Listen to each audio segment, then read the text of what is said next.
Audio Jungle. Oh yeah! What do you get when you put four of the most opinionated grown-ass single men on one show? You get the Middle-Aged Still Single podcast! Let's meet the crew! Audio Jungle. Mitchell!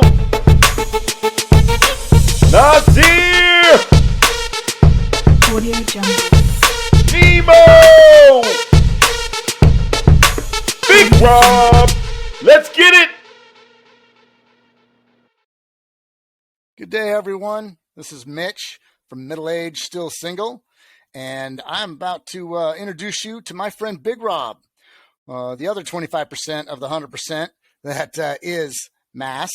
And we want to find out a little bit about Rob, what his likes are, what his dislikes are, where he stands in life. And Rob, thanks for joining us. How you doing today? Oh, man. Thanks for making the time, Mitch. Appreciate it.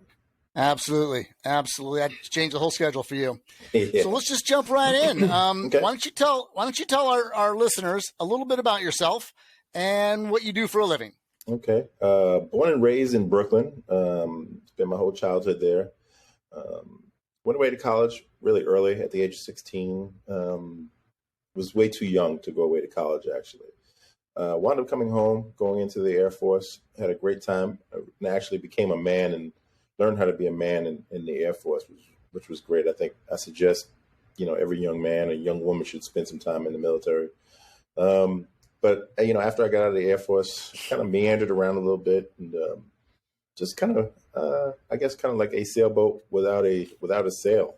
Just kind of like out in the middle of the ocean and not going to a whole lot of places. But somehow, by luck, I stumbled into respiratory therapy. And it's been great. It's allowed me to do a lot of things that I would have never been able to do without getting into the career field. So I've been doing respiratory therapy for about 7 years already, and now I'm full time at a great small hospital in the Bay Area, and I also instruct at the one of the local respiratory therapy schools up in Sacramento. So. Life is good, man. Life is good. Awesome. I didn't go into the military, and I think I've discussed that with you before that I would have liked to have because my father was in it, and my friends who have been in the military have nothing but positive things about how it shaped their lives. So that's really awesome. Thank you for your service, sir. Thank you. Do you have a favorite childhood memory? I really did. I had an excellent childhood. Had great parents. I had, great grandparents. I'm an only child. So probably my holidays were probably my favorite. My holidays were probably my favorite memory because I was spoiled. And, I remember just getting up Christmas Day and running out to see, what was under the tree. Probably my favorite memory was one year I ran around and I was surprised to see a big, Happy Days pinball machine that had Fonzie. If you're old enough to know who Fonzie is, had Fonzie on it, and man, that was probably my favorite gift ever. It was everything. I was like the most popular kid in the whole neighborhood, in the whole building, because I lived in like a large apartment building. But that's probably one of my most fond memories as a child. Yeah, who wouldn't be the most popular kid if they had a pinball machine? I know. Right? Mm-hmm. Nice. So you went to the military. You did some time there. Did you get to travel, or were you pretty much stationed in the U.S.? So you know what? The funny thing was, the whole time I was in basic training, they would keep asking you, "Hey, where do you want to go? Where do you want to go?" And I always wanted to go overseas, and I wanted to go to Asia. I've always been fascinated with Asia. So I put Philippines, Korea, Vietnam. I put all those places, and I got sent to Sacramento, California. So, and the funny thing was, it is Sacramento, California. The actual town that I was sent to was Rancho Cordova, and had a very high Asian population. So that was probably as close as I could get while I was in the States to the places that I actually said I wanted to go. Do you think possibly that the person who was assigning you felt a little bad that they couldn't get you to where you wanted to go, but they did the research and found the next best thing? No, No? I think the guy was just an asshole and he laughed at me the whole time he was doing. It's like, yeah, okay. Like, who's I'll this teach guy that this wants to go guy. to Asia? Yeah, I'll send you Asia. All right. Mhm. Oh man, that's great.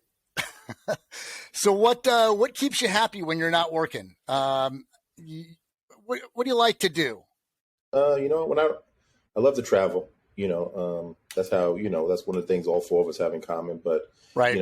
if I don't get a chance to travel, I love just being at my house. Matter of fact, you were my real estate agent at this house I have now. It's a 5-acre piece of land in a beautiful part of Northern California. And I just love to be out there with my dogs. It's a very peaceful property. That makes me happy. Smoking a cigar, watching a good movie, or smoking a cigar and sitting out on the deck. That's really, the small things make me happy, man. Like you say small things. So you mean Mhm. like a small bottle of port along with that cigar? A small bottle of port would be nice. Yes, it would be Excellent. nice. Yes, Excellent. for sure. I didn't want to speak for you, my man, Nah, but that's all right. I have enjoyed those times with you. You're absolutely right, though. Yeah, cigar is great, So- but it's better with port for sure. Absolutely. And friends, And quite fresh. honestly. Yes. Mhm. So while we're on the subject of travel, why don't you tell us a little more about your passion for travel, a favorite destination, your favorite way of transportation when you're there? Do you prefer the public transportation? Do you like renting a car, that kind of thing, walking? And what do you like to do when you travel? Are you a relaxing kind of guy, or are you like me who likes to go out and see the culture and travel around the country? Okay, so first of all, I'm the opposite of you. All right, I like to. Well, first of all, Thailand is my favorite place. Okay. I love Thai food. I love Thai women. I love just how gracious the people are, and how welcoming they are, and how hospitable they are. I also love that our money goes a long way there, and I love the beach. So, but for the most part, I am a relaxer for sure. So I'll get up and have some breakfast, and then go get a massage, maybe take a little nap. Maybe walk or do a little shopping, come back, take a little nap. Before I go out at night, and then at the end of the night, when it's all said and done, I love to hit the street food vendors, and then go to bed. That's my jam right there. That's a great day for me. That sounds wonderful for a couple of days, but then you know me, I'd get antsy, Yeah. and I'd need to go and Nah, find something. But I know how we are different. I don't want to see anything. I don't want to. I don't want to watch anything. No, I get I don't it. want to. I don't want to get on any kind of tour bus. I don't want to be in a cage with an animal. I don't want to be on no 50-foot net. I don't want to be driving up a winding ass road. In a For 4x4. those listening, he's making fun of me because of our last trip together. I had to get out of town, and Man. a lot of those things he mentions, I enjoyed. So Yeah, that's all Mitch. Mm-hmm. that's all Mitch. So Mm-hmm. it may be a few years off, but Yes. would you see retiring overseas as opposed to retiring here? Oh, I guarantee it. Guarantee? I guarantee it. Yeah. I mean, like, it's, when certain things are different, when I'm the only one and I don't have any kids, and I don't really have any family except for my mother, when it's time to leave, God forbid something happens to my mother, or she's ready to get out of the country, we'll go. So I love Colombia and I love Thailand. And as of right now, those would be the two places that I would retire. Yeah, I agree. I also have interest in retiring overseas, so that's good. We might end up in the same place. It'd be great, man. That would We'd have a be good time. fantastic. Yeah. Lots of laughs. But in order to do that, we each have to achieve our goals, and we each have to string together some successes. But everyone sees success differently. So how do you see success, and what does it mean to you? You know what? Success is, to me, is it's probably not what most people consider success. It's not, making a lot of money. It's not, buying a lot of stuff, even though, that's something that I guess as Americans we're programmed to do. But like, I've been a coach. I was a basketball coach forever, and now I'm a teacher. And so my success is how many lives did I actually affect in a positive way?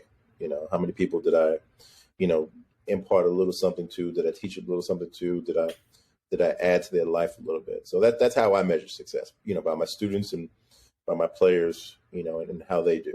And they've learned the lessons that I've tried to teach. I'd love to get into the sports section. I can put that off for a minute. Mhm. I'd like to ask you about, has there ever been a patient that has touched you in a certain way that maybe you saw your job a little differently, or maybe you started doing something different because of it? You have a really positive story? Yeah, I do. Well, my favorite story is it was a old, like, when I'm talking about crotchety. This was like an old crotchety old man that came in, and he was probably had smoked like 80 years of his he's probably 81 years old, and he had smoked for 80 years, right? And so as a respiratory therapist, as you know, that's my type of patient. So I go in, and he's in there with his daughter, and he's really huffing and puffing, and and I see he's got one of those Navy hats on. He was like a retired Navy veteran or something like. I was on the USS asshole or whatever it was, right? Right.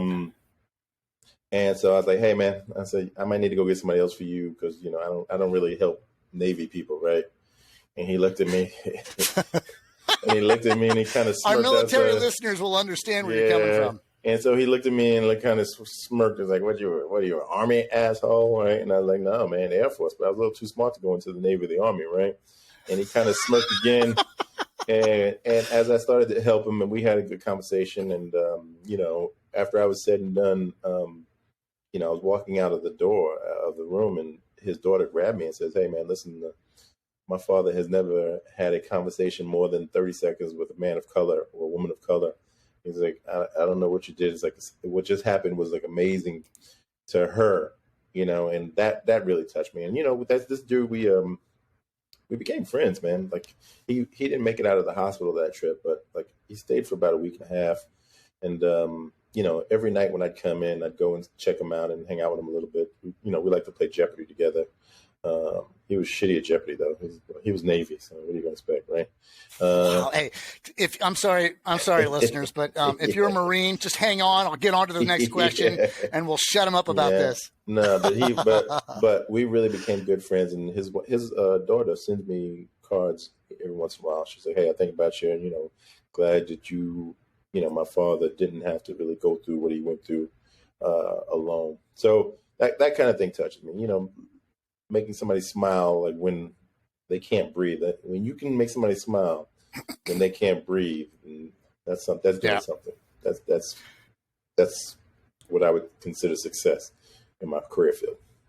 And for our listeners who don't know and can't see, Rob's a big guy. Rob's 6'1" or 6'2", 6'3", somewhere in there. 6'3", but don't cheat me, brother. Come on. I needed to be corrected apparently. 6'3", yeah. Yep, and he's a big guy, broad shoulders, broad waistline. Yeah, broad, yeah, very. Hey, man. But no, that just says that the guy was still comfortable with you. You have an intimidating presence about you. I think by first impressions, because when you look at you, I could see where people would go, "Whoa!" And maybe it's because we're friends of many, many years. I almost see you always smiling. Mm-hmm. And I can't see how you can be intimidating to anybody unless you purposely wanted to. Mm-hmm. So with that size, do you have and having coached basketball, let's get into sports. What is your love? Do you have a team? You were born in Brooklyn, but you live here. How do you even follow sports anymore? Of course. You're a busy guy. Yeah, but I grew up sports. My father and I, and actually my grandfather too. That's what we all had in common, and that's how we all communicated. Until I got older, then me and my father, then we communicated on a different level. But all the way growing up, I would say 85% of our conversations were about sports, and 85% of the time that we spent together was around sports, either watching games or talking about it, or actually going out and playing basketball or football. Dude, I've had a lifelong love affair with basketball, and coaching basketball. And, my favorite team is the Spurs. I spent a lot of time in San Antonio. I was an Air Force person, and I really liked the way the Spurs did things. And so I kind of patterned my coaching and patterned my team after the Spurs. So that's my favorite team. And when I was growing up, I was a difficult child. I wanted to be opposite of everybody. I wanted to argue. No. Yeah. So, all right. So every team that my father liked, I liked the opposite team. So, I wound up, he was a Mets fan. So I wound up being a Yankee fan, right? So he was a Knicks fan, and, I wound up eventually liking the Spurs. He was a uh, Jets fan or Giants fan, and I liked the 49ers. So I was always a difficult child as far as that's concerned. Um, but Do you have a favorite sports athlete, or do you have a favorite celebrity in general? you know what, celebrity? Wow. Okay, so growing up, I was a Muhammad Ali fan. Okay. And Sugar Ray Leonard, boxing. Well, Okay. boxing was the biggest sport when we were growing up, man. That was kind of Right. like Right. those guys were king. Favorite basketball player of all time is probably surprising is Manu Ginobili. That's not surprising to me, but it might Well, be to yeah, the listeners. because I just love the way he played. I love the passion the way he played. But like he played hard Yep. all the time, and he went after it all. I mean, like even though he cost us a championship in there, I forgive him. But it wasn't from lack of trying. He just kind of Yeah. missed the goddamn free And throw that we needed to. Ugh. that's All a right. difficult question with all the different sports and all the celebrities and Mhm. musicians. Just real quick, do you have a Mhm. favorite musician or a favorite actor, actress? So I love Lionel Richie for whatever reason. He's I love sad songs, man, and he's that musician that authored like the soundtrack of my life. So it's like all his breakup songs were like coming around when I was going through breakups and while I was sad. So I really just like gravitated to his songs. I remember hearing his song. One of the first songs I heard of his was "Oh No." So it's at the end of a great movie. The movie's called Last American Virgin, and I fell in love with the song and wound up looking up and finding out it was him. And yeah, and it really spoke to a number of my breakups because they all kind of went the same. So he's probably the musician that is him. I love Billy Joel, Stevie Wonder, and let's see, actor. Wow, it used to be De Niro, but I think his work has kind of gotten I don't know, he's kind of sold out a little bit. He used to be such a really good actor. Um, Denzel, Don Cheadle, those guys are really solid guys there. Oh, John Cusack too. He was in a Yeah. lot of movies that I grew up with and I loved. 16 Candles, Say Anything. Those kind of movies I kind of. He's got a certain presence about him. He But does. like you said, Don Cheadle. Mhm. Don Cheadle has done some incredible work, even as a co-star or as a side star actor, not the main star. He's just done amazing characters. Really, really fun to watch. No, I agree. Very cool. You wouldn't happen to have a favorite movie or a favorite genre of music, would you? You know what? I a long time ago. I don't know if you know this, but I did a radio show. I did two radio shows. One of my radio shows was called "For the Lover in You." So I love ballads. I don't know, man. The funny thing was I used to make tapes for my mom to listen to while she was driving, and she would come back and say, "Dude, are you okay? Are you doing okay? Do you need some help, baby?" Because they were all sad songs. I've had to think Right. about sad songs my whole life. I don't understand it. I don't consider myself a sad person, but as far as genre You're was not. concerned, that would be it. That would be my genre. And what was the other question? Favorite movies? Yeah, if you could pin one.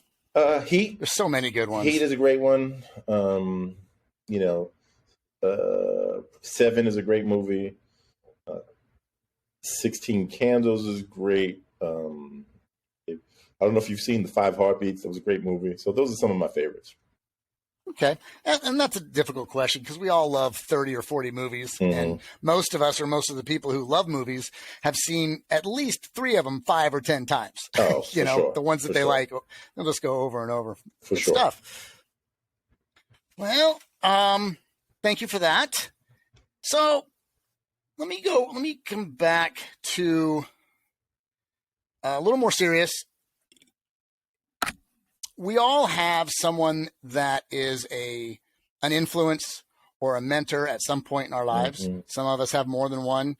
Can you tell me off the top of your head if you've got someone that you really, really either read a lot, watch a lot, or it was a member of the family? as far as someone who Um, influenced you? wow. To be honest with you, um, I'm gonna say like TV in general, man. Like, I don't think anybody in particular. I I grew up as the only child, I told you, and I was kind of a latchkey kid. So I spent a lot of time at home alone.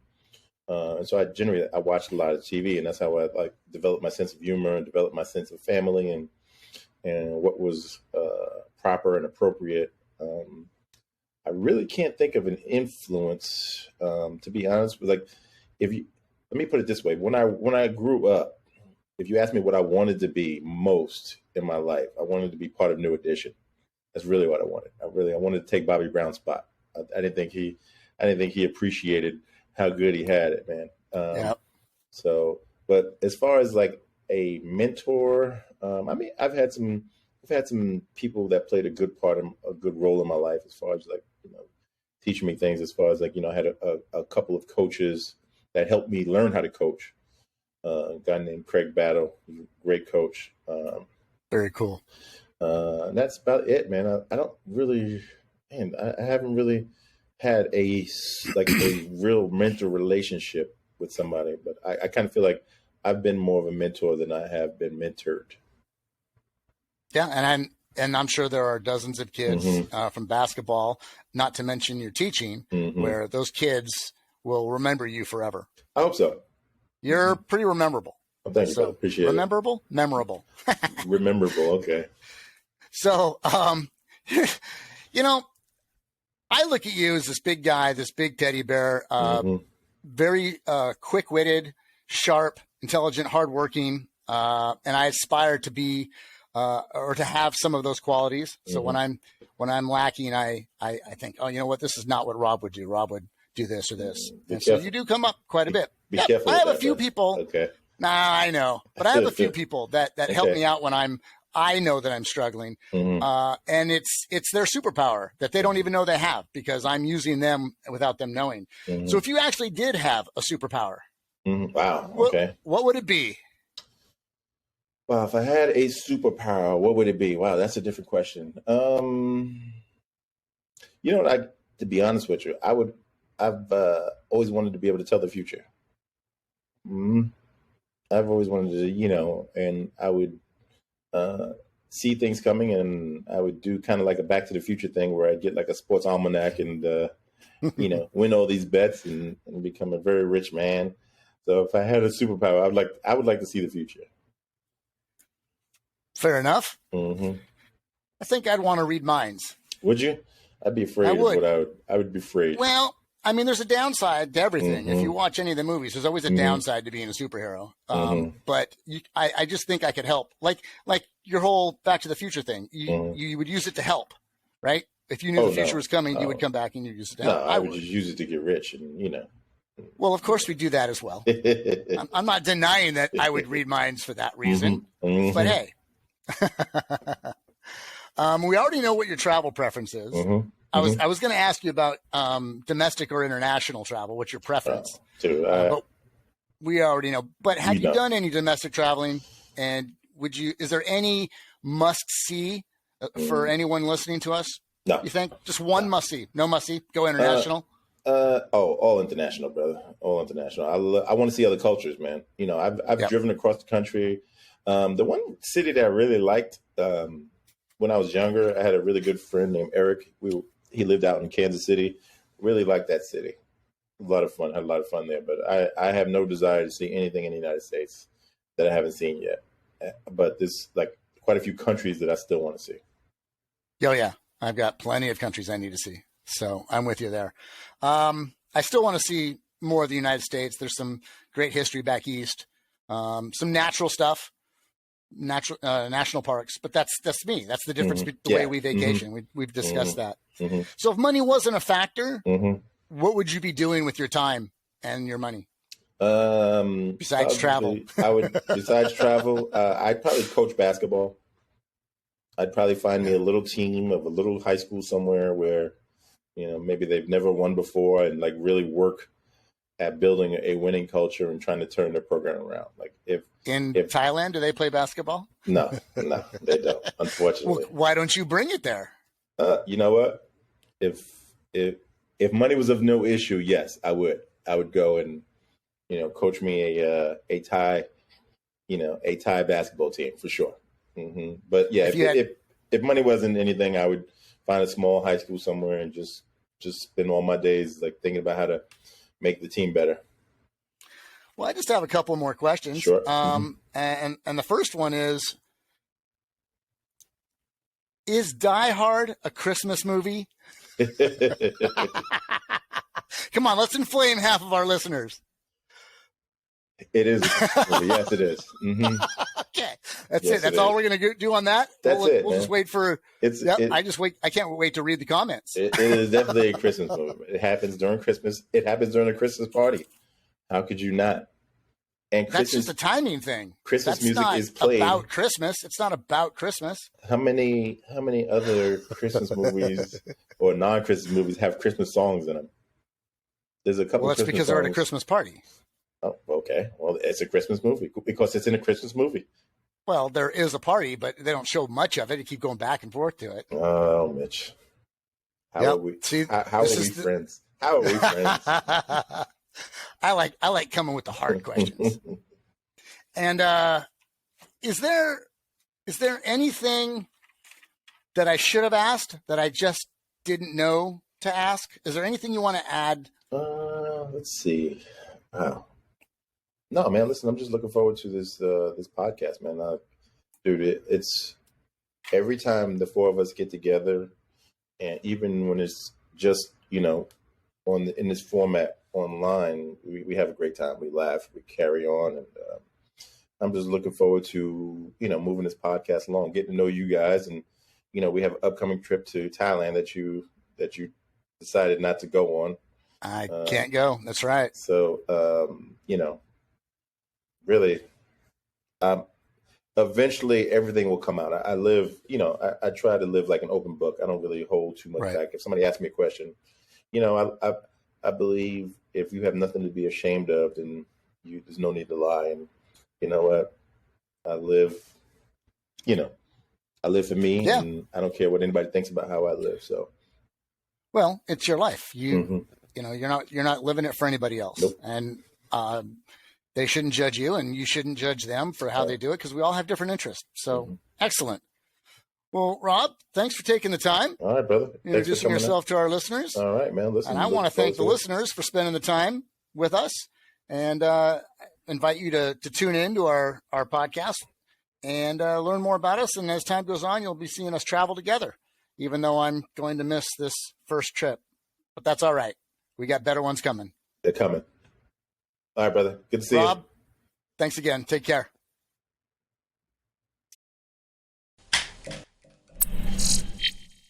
Audio Jungle. Audio Jungle.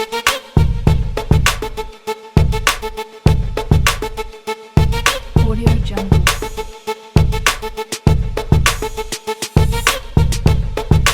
Audio Jungle.